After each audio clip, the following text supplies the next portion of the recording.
Welcome to Big South Recognition Week, as this week we profile the Radford Highlanders and celebrate the great programs and successes. And today we are joined by new head volleyball coach, Sherisa Livingston. Coach, good morning. Good morning. How are you? Doing fine. I really appreciate you joining us today to get to know you a little bit better as you take over the Highlanders. And you're coming to Radford from Winthrop, where you were an assistant coach and helped the Eagles to a championship. And is this in your first head coaching position? How different is it to take over a program that's been an annual contender for many years compared to taking over a program that's in need of a rebuild? It's actually very different. I think a lot of people think that it's easier because the program, it has, a lot of good players. They have a expectation of winning, but there's a little bit of pressure that comes with that. On the interview, they made it very clear that they don't see it as a rebuilding year. They see last year as an aberration that happens to any team, but they look for championships with this team. They look for winning. They look for a great student athlete experience. So it was never put to me that they thought of bringing in a new coach to rebuild the team. They were bringing in a new coach to continue the tradition of excellence that they've always had. So how much have you been able to work with your team in person, since the pandemic and obviously, since the fall semester began? And what is your step-by-step process to implementing your philosophy and your changes? I've been able to work with the team quite a bit. When I first got here, it was a little bit different because I had just gotten hired, and within maybe 3 weeks, we had to go home and had our stay-at-home orders. But since we've been able to come back, there was kind of a return to play protocol in the summer, and some of our team was able to come back in July because they were upperclassmen. They live here in Radford, and they were able to come back, and we were able to do some voluntary work a couple times a week, maybe 3 or 4 times a week. They really wanted to work all the time, which just shows their dedication to the program. And then we were able to start, I believe it was August 13th, with the entire team. They had to go through testing, they had to go through new physicals, we needed to see where they were at. So, we've been able to work with them 5-6 days a week, actually 5 days a week since August 13th. And, I've been able to implement culture and just kind of where we would like to go for the future. And I think that's one of the things that actually kind of makes me a little bit lucky, even though I'm not happy that we were stopped from playing this fall, but it puts me in a better position since I didn't have my team for the entire spring. So you were a player yourself, 4 years at National Power Wisconsin, 2-time All-American. You're the Badgers' all-time leading kills leader in that category. What are some memories that stand out to you from your phenomenal collegiate days? I do get asked that quite a bit, and Wisconsin was just a great place to play. It was a great city to live in. The fans are amazing. The people who surround the program are amazing. It's just the intangibles, actually. It's the things that people outside the program don't see that I really remember. I of course, remember all of the playing things, but it's just how we were treated on campus, the care that was taken with us, and not just because we were athletes, but because we were people. And I loved being there. I knew from the time that I went on my official visit that was where I was supposed to play. So it was an amazing experience on the whole. You also played internationally. Where were some of the places you got to play in competitions, and how similar or different is the global game to the U.S.? So I ended up playing in 10 countries since 2002. And, I got to play in Korea, in Indonesia, in Puerto Rico, Italy, Greece. And there's a lot of similarities, but there's a few differences. Like here in the U.S., we group athletics with education, so you can go to college and get a scholarship. That's not the case overseas. So a lot of teams that I played on, like I played in Austria one year, and our libero was 16, and I think I might have been 31 at the time. So you could be, in your 30s and have a teenager who's still going to high school on a professional team with you. So those are the things that are much different. And when they find out that we can play for school, it just blows their minds because it's very different overseas. Well, how much of your playing style is part of your coaching style and philosophy? I would say a lot of it. I was a very non-reactive player, and I believe that, we get the point and we kind of move on. If we make a mistake, we move on. I don't, my players will tell you that I don't respond to a lot of emotion when we play. You know, I don't want to see that you made a mistake because I already know, and I know you care because you're here. So I don't necessarily need to see in your body language, or you don't need to show me as a coach that you made a mistake and that you care about it. I already know that you care. So we've been working a lot on moving on to the next point and focusing on, getting that 1% better every single day. I like passionate players, but I don't want them to get so passionate that they get wound up and we end up losing a point or losing 2 points because they still cared about the 1 point that we lost. It's a long match. You got to get 75 points to win if you want to win 3-0. So, we try to just move on to the next thing, move on to the next thing. And, if there's really a problem, we discuss all that in practice. And that's what I tell them. So when did you realize you wanted to pursue a coaching career?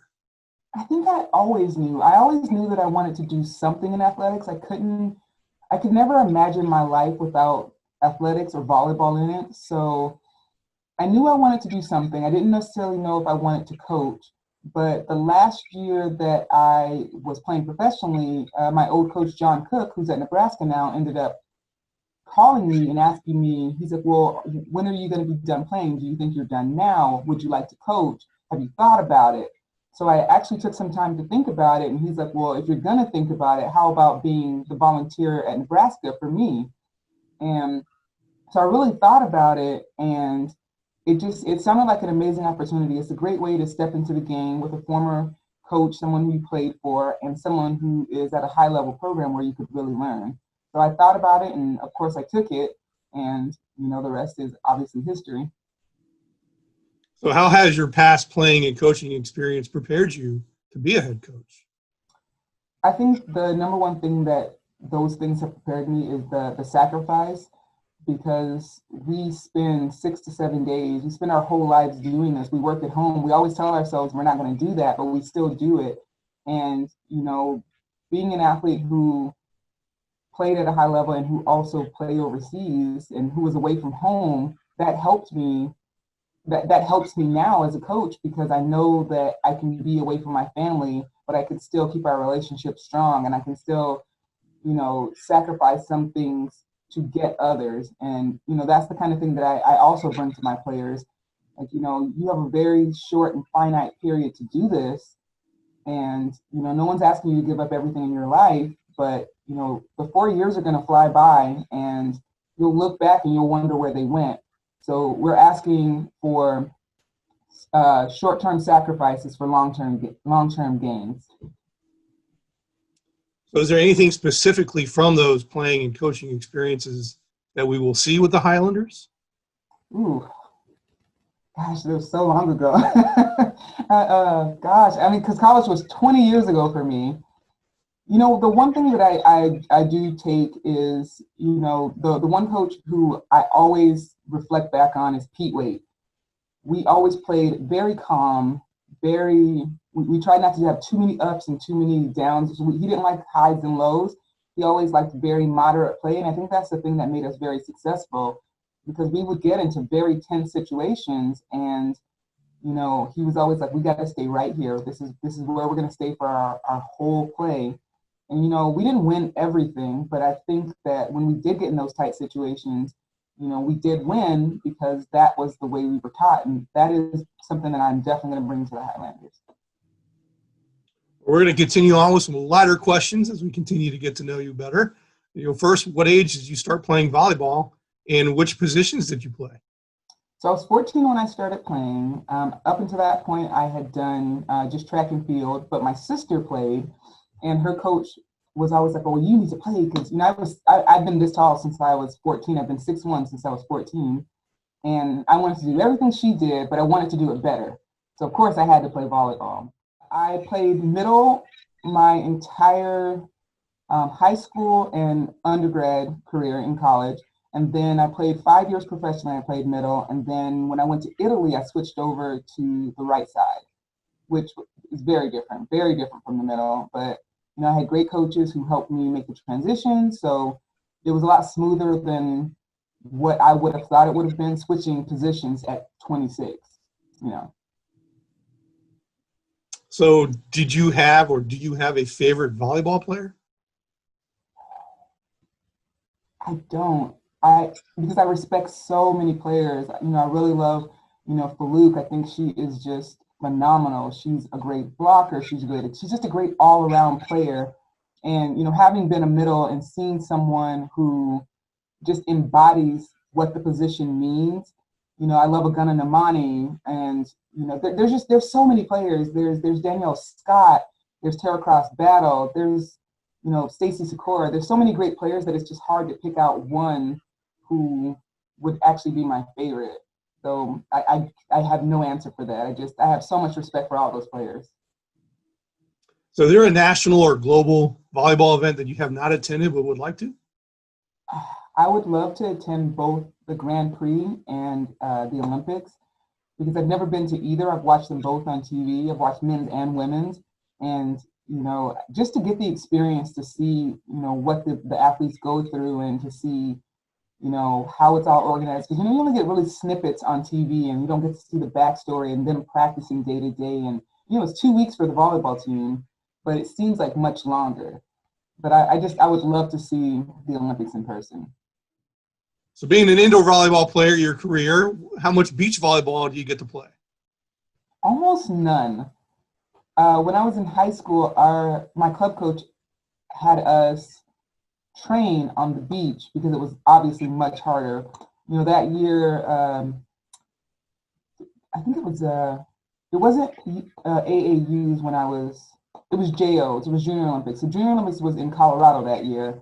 So you know, it was going to be high altitude. Even though I'd lived in Colorado, I hadn't lived there for years. So he wanted us to get used to our lungs doing a little bit extra work. So we had to train on the beach, and moving around in the sand is so difficult. I give those players so much props. So, you know, that is when I knew beach was not for me. You know, I didn't I didn't want to be jumping in the sand and trying to, it's a lot more work than I think I'm willing to do. Well, for this next question, we'll kind of take it on the friendly side. If you could pick a current Big South volleyball head coach to be your beach volleyball playing partner, who would that be? Oh, it has to be Chuck. It has to be Chuck Ray. Like, you know, I didn't get to see Chuck play, but I always heard these stories about how he was a little guy who could really jump. And just from coaching with him, I already know how much care he's going to take and how competitive he is. So those two things are not going to be anything that I would worry about with my partner because he's going to be just as competitive as I am. He's going to take so much care with the ball, with ball control. And then I know at the same time, you know, I might get some coaching tips and some playing tips to make me better. So it has to be Chuck. So with you and Coach Ray, which two Big South volleyball coaches would you challenge to a friendly beach volleyball match? Oh, God. Ryan and Greg, High Point and Campbell, for sure. I can't even tell you why, but those are the two we challenge. And our last question, Coach, is there something about you that your team would be very surprised to learn about that you really, it's a good story to hear? Well, they already know now, but when they learned, they were shocked. So I'm very crafty. I like doing crafts. I like scrapbooking. I taught myself how to knit, and so I make blankets. So they look at me and they're like, really? That's what you do in your free time? And I'm like, yes, I enjoy it. It's relaxing. They're always surprised about anything that they learn about me. Like when they learn that I love, you know, Star Trek, and I've watched almost every single, you know, episode of every single Star Trek. I haven't watched the original series yet, but I've watched every other one. So they're like, you're a Trekkie? Yes, I am. So, you know, they're always surprised because they feel like I am different than how I seem. And I feel like that's right along the lines of my personality. But, you know, they see us as coaches. They don't see us as people sometimes. Well, Coach, really enjoyed your answers and your learning about your experiences.